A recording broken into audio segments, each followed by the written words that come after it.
मरायला आलेलो नाही, आपण जगायला आलेलो आहे, पॉझिटिव्ह संदेश घेऊन आलेलो आहे. आपण सरकारला न होणार आहे आणि सरकारला हातबल होऊन आणि आनंदाने तुम्हाला तुमची 7,500 महागाई भत्त्याची मागणी पूर्ण करावं लागणार आहे आणि येत्या 1 ते 2 महिन्यात करावं लागणार आहे हे तुम्हाला सांगतो.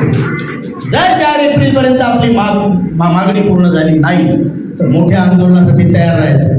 बरोबर आहे का? आपला संघर्ष मागच्या तसं पाहिलं तर 10 वर्षापासून सुरू आहे. 26 जुलै 2015 पासून हा संघर्ष सुरू झाला आणि त्याची फॉर्मल जे आपण औपचारिकतेने संघटना स्थापन 17 मध्ये झाली आणि आज रोजी तुमची ही संघटना भारतातील सगळ्या राज्यांमध्ये जिल्हा स्तरावर आहे. जिथे मोठ्या मोठ्या पॉलिटिकल पार्ट्या पोहोचल्या नाही तिथे तुमचा जो संघटना तुमची जी संघटना आहे ती पोहोचली आहे. कारण आपण एक कोणता नुसता एक विचार येऊन जात नाही. आपल्या आयुष्यातला आचार आपण जे कष्ट केले, जे पैसे भरले आणि आज आपली जी हालाकीची परिस्थिती सरकारने किंवा व्यवस्थेने करून ठेवली आहे, त्यासाठी जो लढा आपण उभा केला त्या लढ्यात प्रत्येक जण सामील आहे. आज मी साहेबांना सांगू इच्छितो, काहींना सांगू इच्छितो, 80 लाख रिटायर्ड लोक आहेत, ते इंडस्ट्रियल सेक्टरमध्ये काम करणारे लोक आहेत. आज जर तुम्ही पाहिलं प्रत्येक 3 ते 4 घरांच्या मागे, 3 घरांच्या मागे तुम्हाला एक EPSचा माणूस सापडेल, 100% सापडेल. कारण 7.5 कोटी लोक कार्यरत कर्मचारी आहेत जे आज रोजी अंशदान करत आहेत. 80 लाख रिटायर्ड आणि 7.5 कोटी आज काम करत आहेत. याच्यापेक्षा मोठा वर्ग कोणता असू शकतो? आपण दलितांची व्याख्या केली, वंचितांची व्याख्या केली. अरे पैसे देऊन आज त्यांना 1000 रुपये पेन्शन आहे. यांच्या एवढा दलित मला दाखवा, यांच्या एवढा वंचित दाखवा. म्हातारे माणसं आहे, वय नाही, आरोग्य नाही, पोरं वागवत नाही, 1000 रुपये घेऊन तुम्ही आम्हाला सांगता की तुम्ही म्हातारी जगा. आयुष्यात आमच्याकडून 20 लाख रुपये काढले, दर महिन्याला पैसे भरवले आणि त्या पैशाचं व्याज पाहता, त्या पैशाची आजची व्हॅल्यू पाहता प्रत्येकाचे सरकारकडे 20 लाख रुपये. अशा परिस्थितीत तुम्ही म्हाताऱ्या माणसांना आज हतबलपणे जगायला भाग पाडताय आणि वृद्धांचे शाप घेताय. हे बरोबर नाही. हे आपण प्रत्येक लेवलवर प्रत्येक ठिकाणी सांगितलेलं आहे.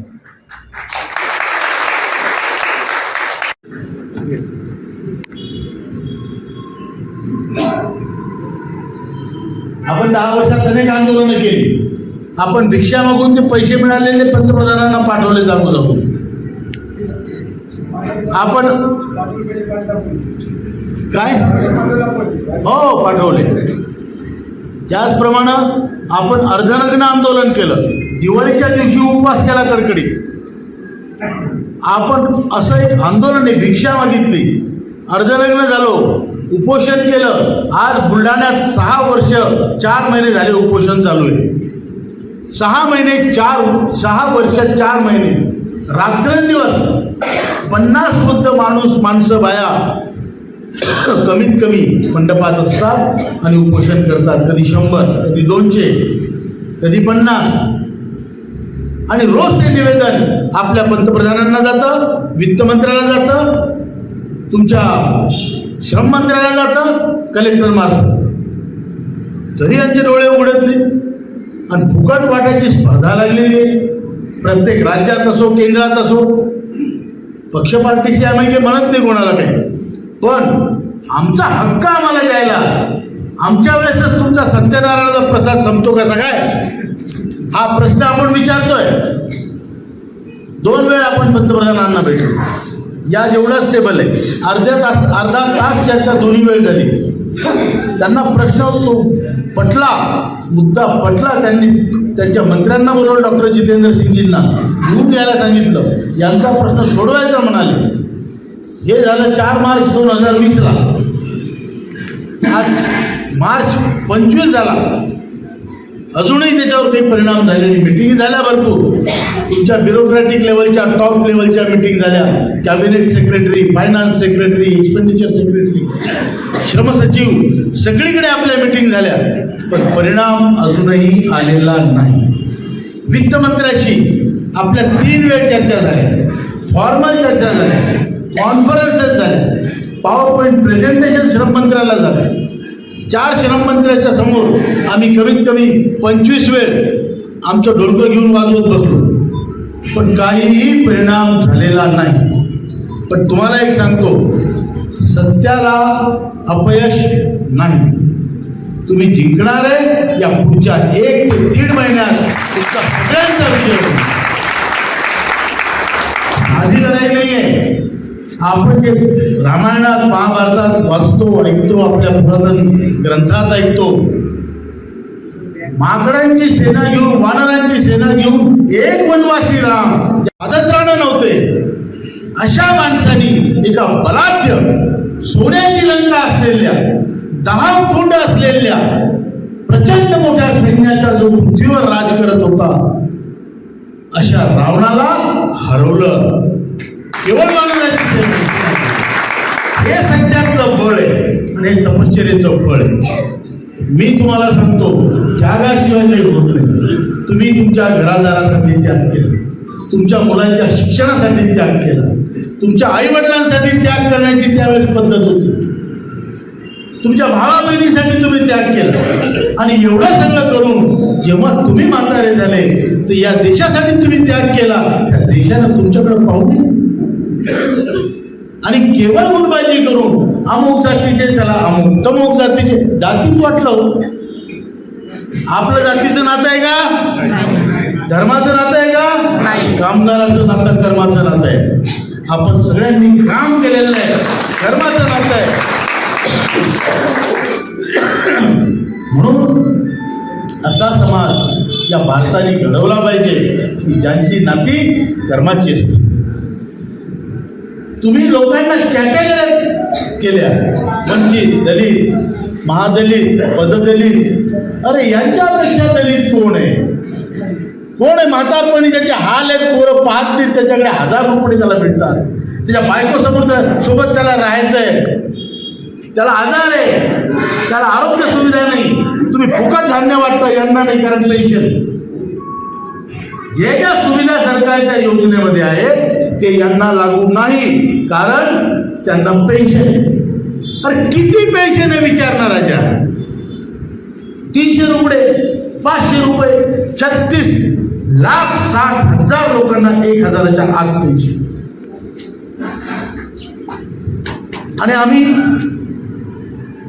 मोठे स्वप्न पाहतो, आम्ही जागतिक पावर बनण्याचे स्वप्न पाहतो. पाहायलाच पाहिजे, माझा देश आहे, आपला देश आहे. अरे पण तुम्ही तुमच्या सगळ्यात कमजोर व्यक्तीला मागे ढकलून पुढे चालले का? मी नेव्हीतला आहे म्हणून सांगतोय, आपल्याला सगळ्यांना ती म्हण माहिती आहे की जहाजाचा जो बेडा असतो, तांडा असतो, त्यात सगळ्यात हळू चाललेल्या जहाजावरून त्या तांड्याचा वेग ठरतो. त्याचप्रमाणे आपल्यातला सगळ्यात मागे राहिलेला माणूस, त्याच्यावरून देशाची प्रगती होते. आपल्या नागरिकाची किंमत या देशाने ठेवलीच पाहिजे, याच नाही कुठल्याही देशाने ठेवली पाहिजे. आज तुम्ही बघा, अमेरिकेचा एक नागरिक तुम्ही अपहरण होऊ द्या, पूर्ण देश त्यांच्यावर तुटून पडतो. त्या नागरिकाची एवढी इज्जत आहे, किंमत आहे की अमेरिका पूर्ण बळ त्या माणसाच्या एकाच्या मागे लावतो. बरोबर आहे का चूक आहे? बरोबर आहे. आणि इथं किती वाहून गेले तर आपले आकडे कोणी काही सांगतं, कोणी काही सांगतं. बरोबर आहे का? उत्तराखंडात किती वाहून गेले? कोणी म्हणतं 20, कोणी म्हणतं 50, कोणी म्हणतं 500, कोणी म्हणतं 1 लाख. हिशोबच नाही हो. तर आपल्याला त्याच्याशी घेणं नाही, पण आपल्या ज्या हक्काची लढाई आहे त्या लढाईचा परिणाम आपल्याला पाहिजे, त्याचं उत्तर पाहिजे. आणि या देशाची व्यवस्था कितीही कठोर असली तरी त्याला उत्तर देणं भाग.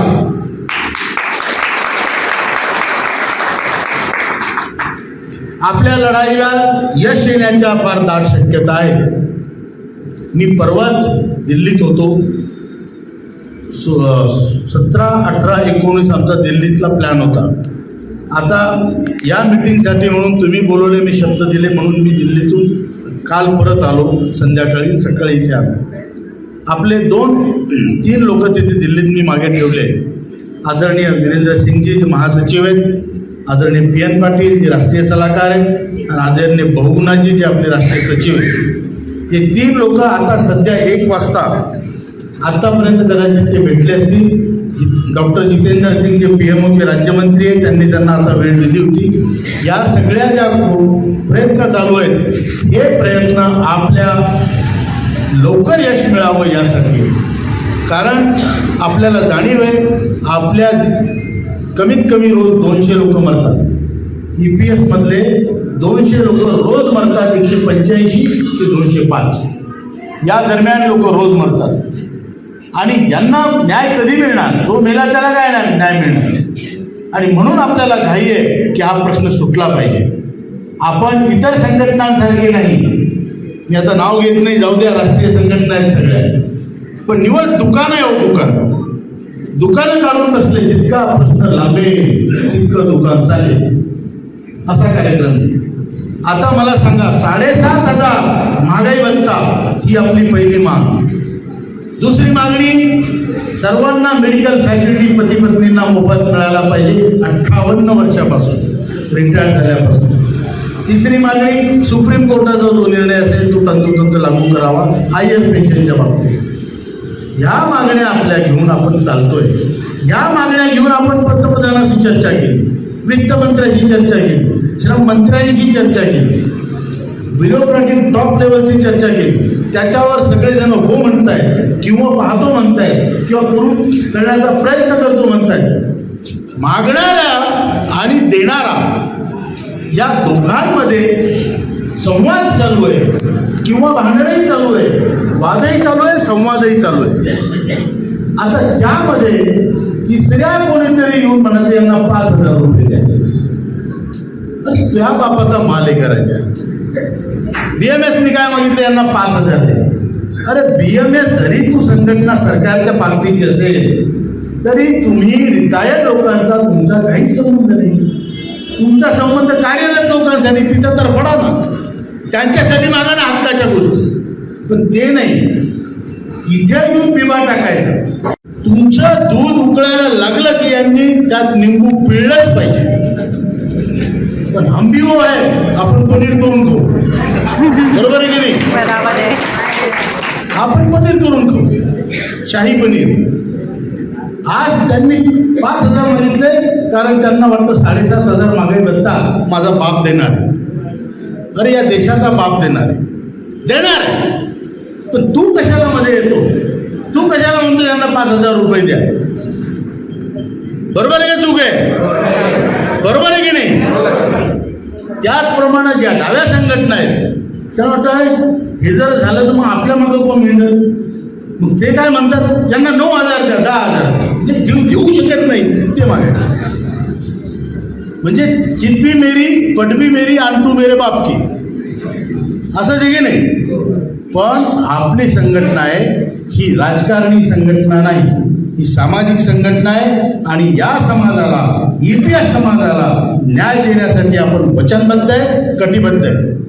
आणि त्यासाठी आपल्याला कितीही मांडावं लागलं आणि जीव द्यावं लागलं तर देऊ.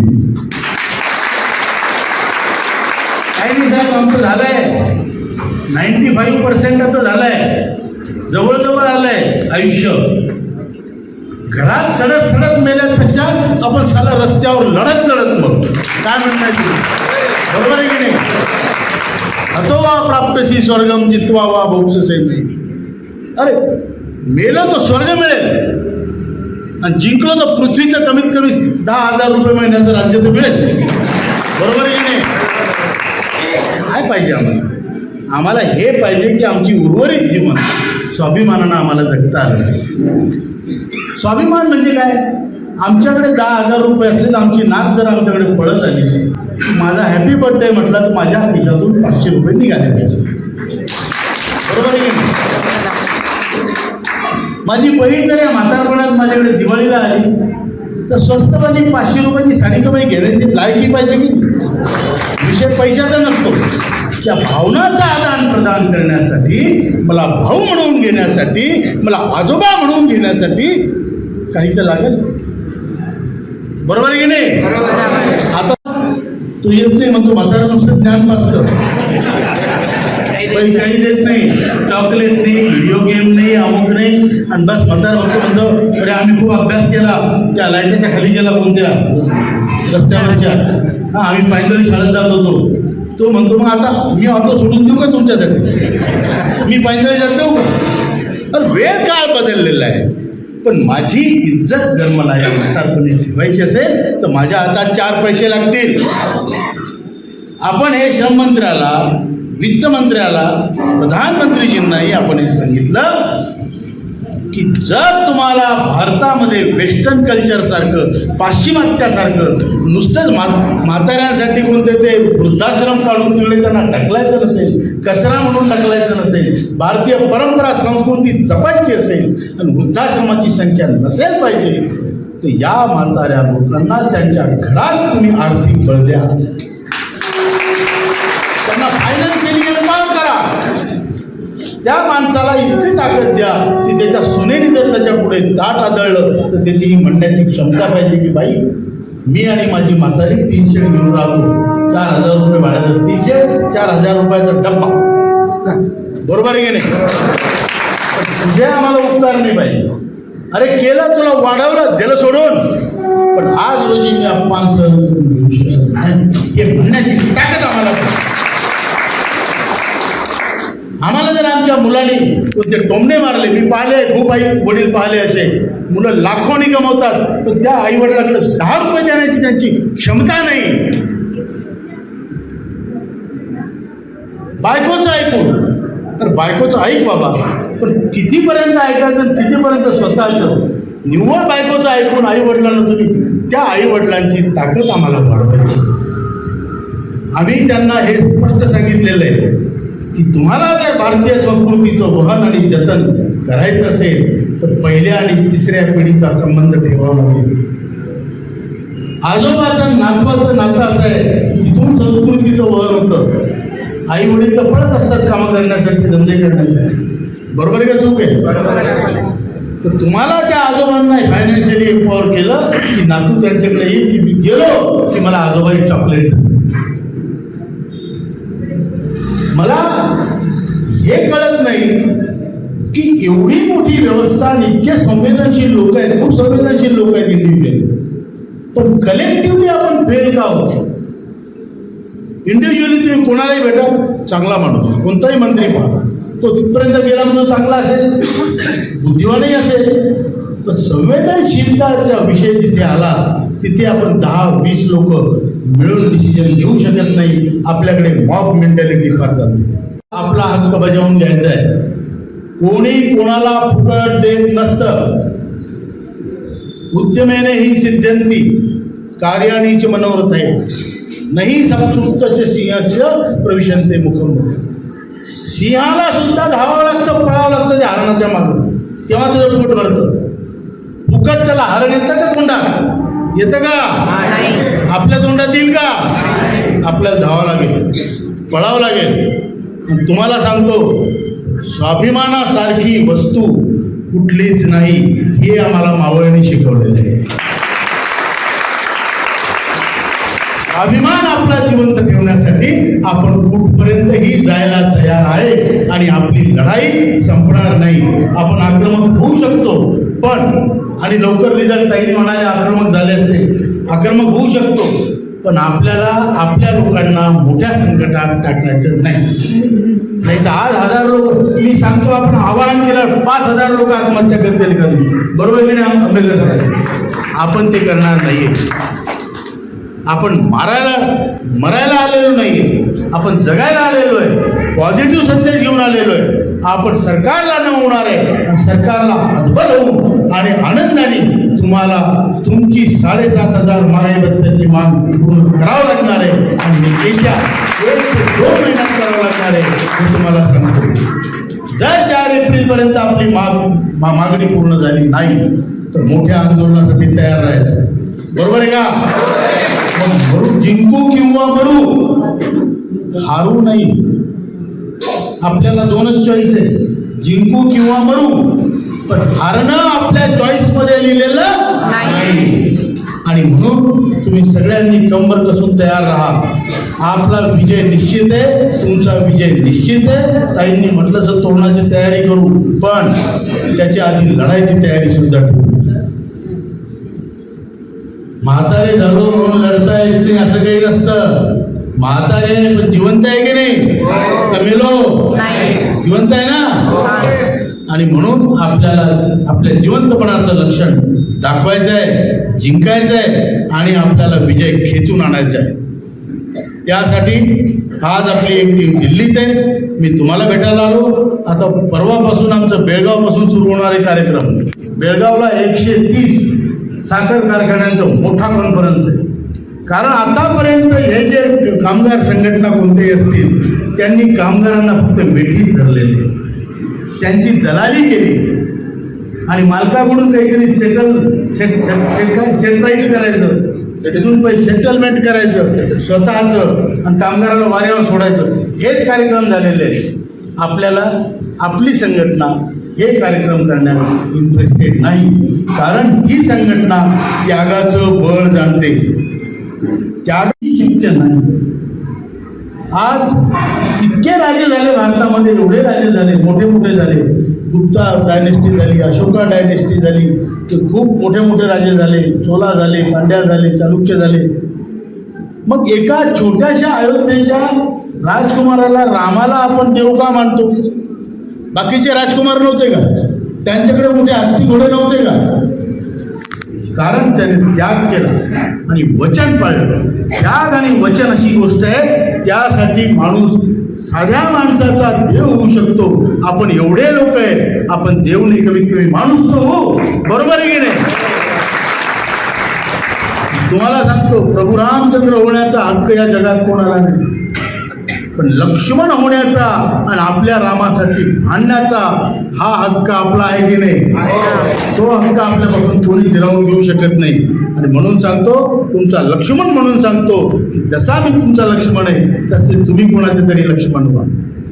जे इथे आले नाही, येऊ शकले नाही, आजारी आहे, घरी आहे, त्यांना एकत्र करा.